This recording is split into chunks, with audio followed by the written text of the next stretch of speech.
ممكن نعمل ريليشن بين أزمة منتصف العمر والطموح؟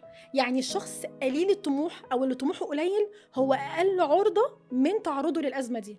ما نقدرش نقول كده لأنه قلة الطموح في حد ذاتها عيب، لكن نقدر نقول إزاي نضبط طموحاتنا.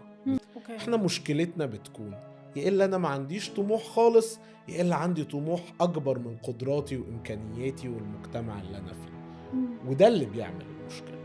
لكن الطموح المعقول اللي بنسميه سمارت هو اللي نقدر نحقق جزء كبير منه ونكون راضيين عن نفسنا. كمان فكرة الرضا والاعتراف بعدم الكمالية والاعتراف بمحدودية. محدش بيخش يجيب 100% في الامتحان، لا مفيش. بس احنا مشكلتنا ان احنا اتربينا على ده كده شوية. حقيقة. ده حقيقة. بس الطبيعي في اي حتة في العالم محدش بيجيب 100%. فلازم نكسر جوه دماغنا موضوع الكمالية 100% وان انا عايز احقق كل احلامي. أوكي.